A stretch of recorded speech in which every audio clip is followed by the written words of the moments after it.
Hôm nay mình test cái khẩu súng cái khẩu đây, khẩu AF12 này, shotgun nha. Để mình thử cho các bạn test thử cho nè, thử shotgun này. Đây, ồ không có à, thế không đổi được khẩu đấy à? Đây rồi, xem cái khẩu đây đâu mình. Ồ, cái khẩu đấy nó là thuộc ở đâu nhỉ? Đây, mình cũng chưa sử dụng cái loại này, không đổi được à? Đồng đội đã có đồng đội cầm rồi. Đây, đồng đội cho cầm cái này. Đây nha, để mình test cái khẩu shotgun đấy nè. Shotgun đây rồi. Đấy, nâng cấp nó lên sao? Được cái nữa, nâng cấp hoàn được cái. Đây, khẩu này của mình bây giờ là đang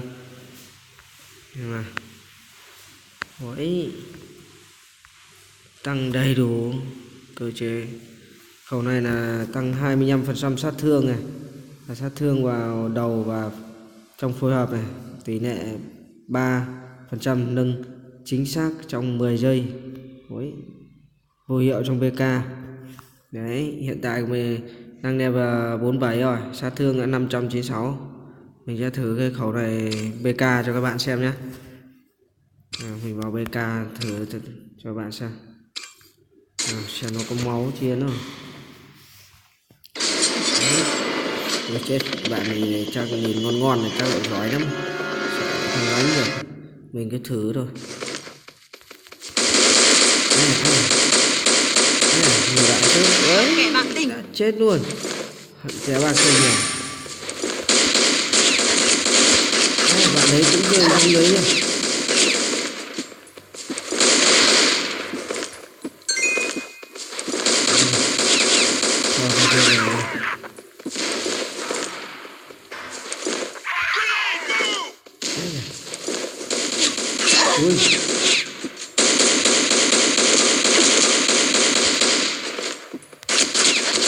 Ôi, đã chưa?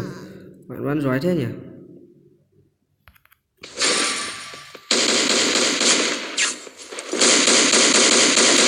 Kẻ bạc tình. Kinh điệt luôn.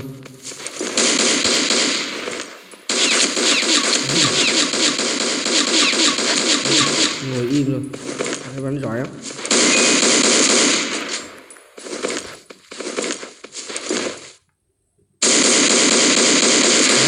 Bạc tình.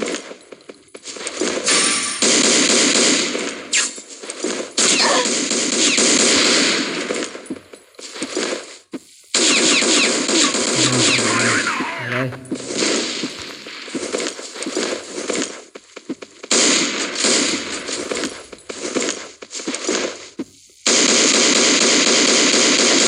Kẻ bạc tình. Dạ. Ôi anh phải bắn giỏi thế rồi. Khẩu đây là phải bắn từ xa nhé. Bắn gần nha các bạn. Phải bắn càng gần càng tốt.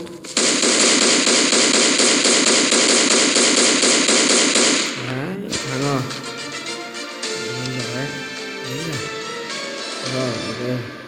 Mình đánh trận nữa cho các bạn xem nhé. Khẩu nó shotgun này là phải đánh ở gần, phạm vi của nó rất là gần đấy, anh em cứ phải chạy gần để bắn, ăn máu rất là nhiều. Đấy, chắc gì bạn này giỏi rồi. Ôi, bạn này đánh cái khẩu súng gì mà thằng ui súng máy. Ui.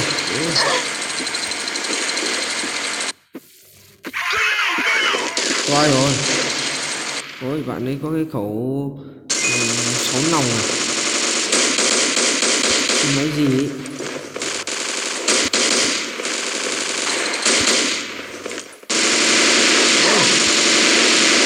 Đạn nổ à?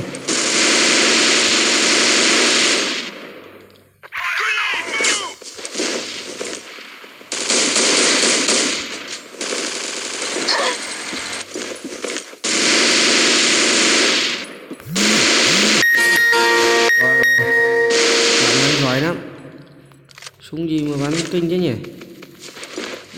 Chơi khẩu này được to rồi. Cái thắng này. À, khẩu đang nổ.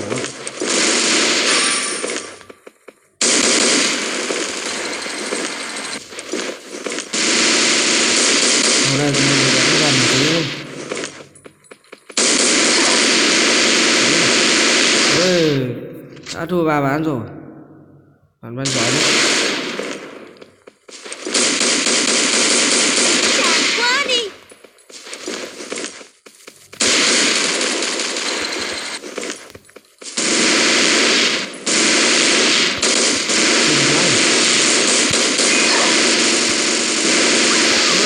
Súng gì một cái rội dầm dầm như thế.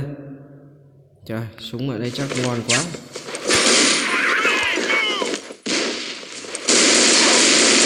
Thua rồi. Đấy, bạn ấy giỏi lắm. Mình cũng không đánh được. Đấy là cái cầu gì kìa, 6 nòng. Đó, đấy mình test cái khẩu đấy cho các bạn xem thôi. Nào thử trận nữa đi. Thử trận về cái BK tự do nha. Vào cái tự do này.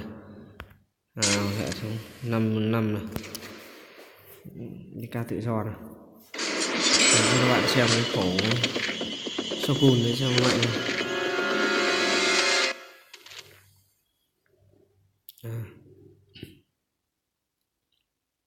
Ôi mạng yếu sao nhỉ. Đây rồi, đây rồi. Nào lên anh em, nào lên. Được rồi.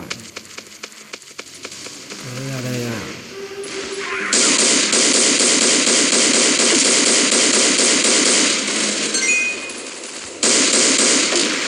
Ok. Hai bên.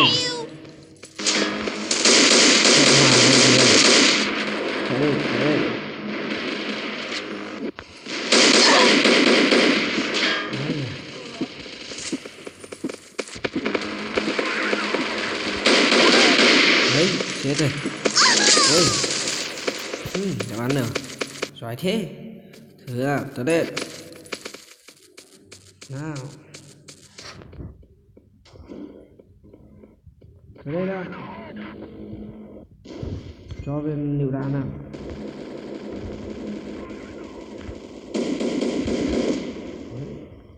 Bạn nào bắn chết còn được nữa.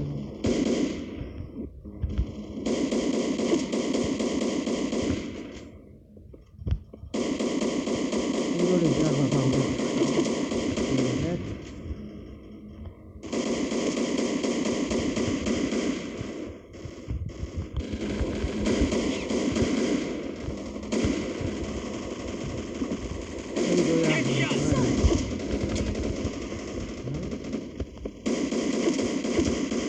Chỗ phải bắn gần.